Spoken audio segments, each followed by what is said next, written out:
You are listening to Catholic Family Podcast. Greetings, fellow travelers, dodging trick-or-treaters as we go about our business on the eve of All Saints. This is Lisa Davis with an All-Hallowtide quick take that's a little bit of a momcast, too. It's human nature to want to celebrate. In the daily drudgery of common life, we naturally anticipate opportunities to relieve stress with periodic merrymaking. We'll take whatever excuse you give us. Have you noticed that when the world gave up its saints' days, it replaced them with crazy made-up observances for every day of the year, from National Coffee Day to National Snuggle a Chicken Day? No kidding, you can't make this stuff up. Anyway, the Church, in her wisdom, has understood this fact of human nature since the very first.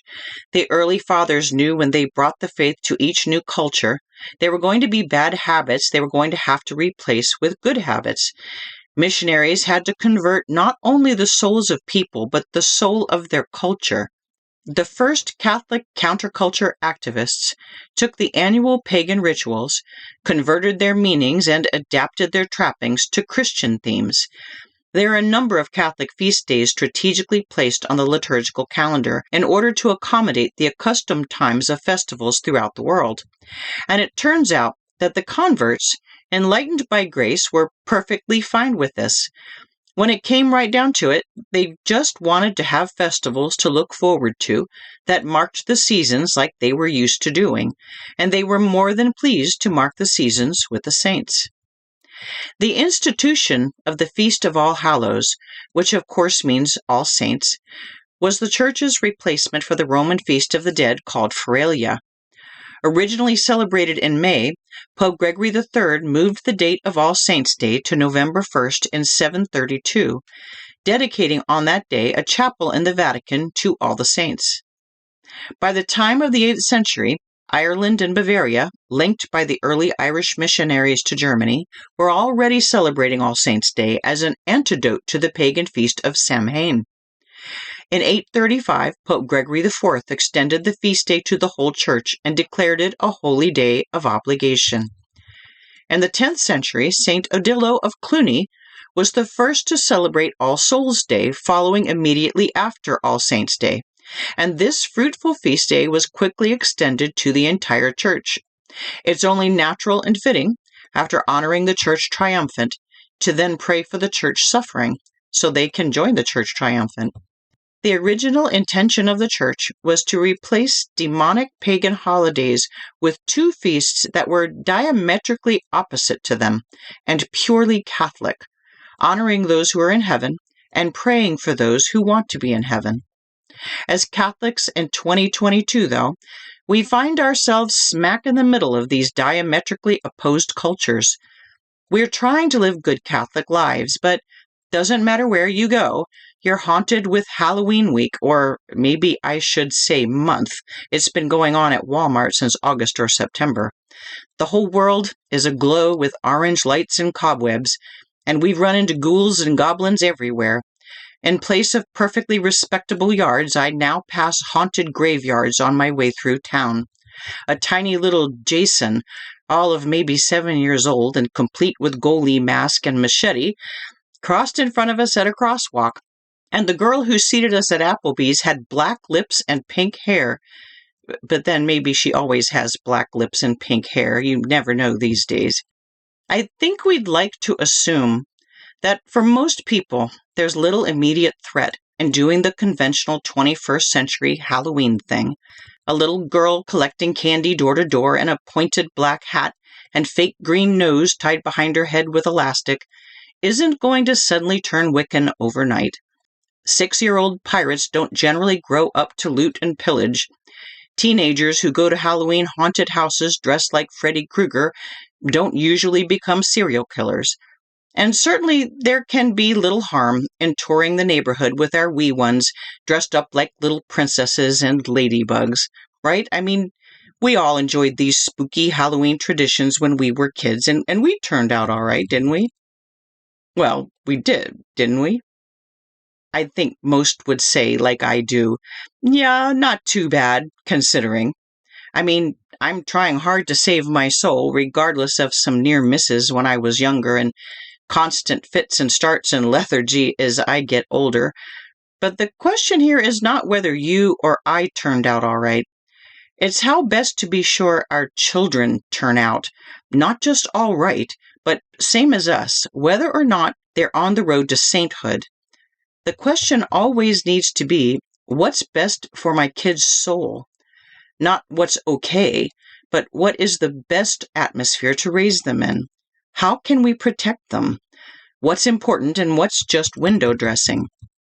We're not raising children in the same world we were raised in, you know. The Halloween question didn't used to be as important, I think, as it is now.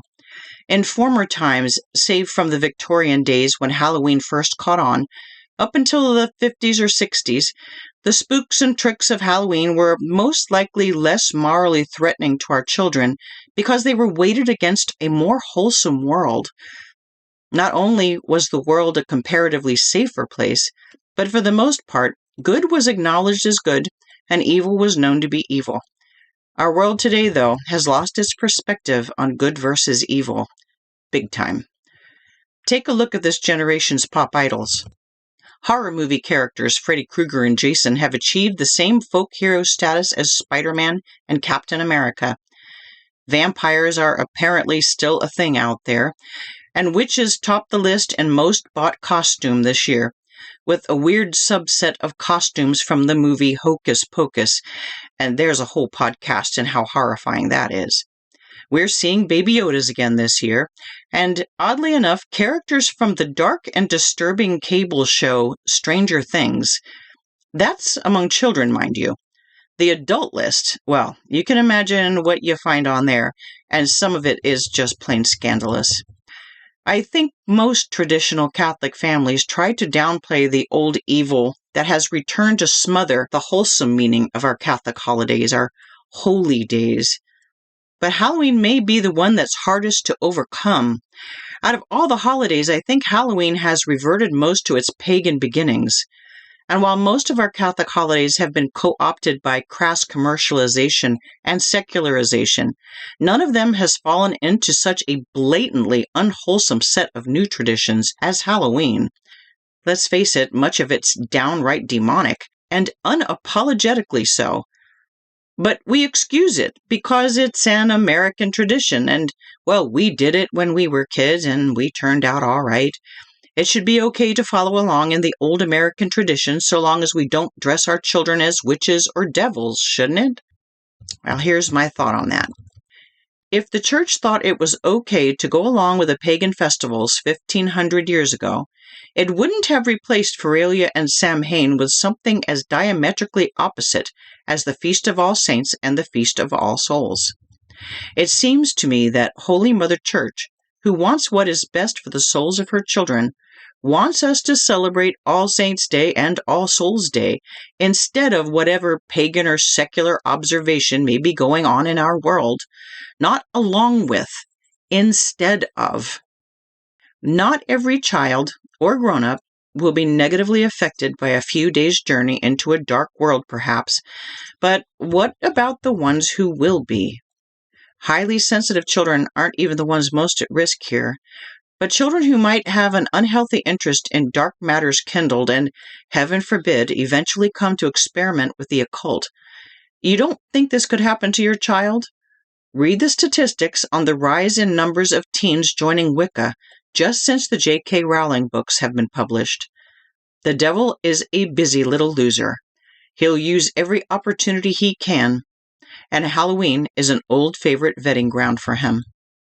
During these 3 days of All Hallowtide, we get to see a church-focused crisscross over the barriers amongst the church militant, which is us, the church suffering, the souls in purgatory, and the church triumphant, the souls in heaven. Today, on the Vigil of All Souls, we're given a special opportunity to contemplate our place among these three. Here we are, you and I, members of the church militant, preparing to honor the church triumphant tomorrow on All Saints' Day. And look at all the secular Halloween hoop-de-doo testing us like it does every year. Do we cave into the children's whining to dress up like everyone else on the block and do what everyone else is doing? Or do we celebrate the day in a wholesome, godly way that points us in the direction of the saints? We know what the church wants us to do, and it's not as if we're sacrificing anything by changing the nature of our celebration. We can all still go to bed with a stomachache. Just kidding. But I know you all know because I'm preaching to the choir. All Saints' Day parties are the best, and most parishes host them. If you're too far away to attend one, have a family All Saints' Day party. You can start celebrating on October 31st and think up events to last all the way through All Saints' Day tomorrow if you like. And why not? What's a more important memory to imprint on the hearts of our children? The customs most commonly associated with the celebration of this holiday in America are Gaelic in nature, from pumpkin or turnip carving to the begging at doorways, and it can certainly be argued that it started out with an innocent or ignorant spin, but in the last 50 years, as we know, the celebrations have reverted largely to the original pagan flavor, dubiously secular at best, demonic at worst. Families realize a grave responsibility when they're choosing how to keep Halloween. But keep this sobering facet of the day in mind when choosing how to celebrate it.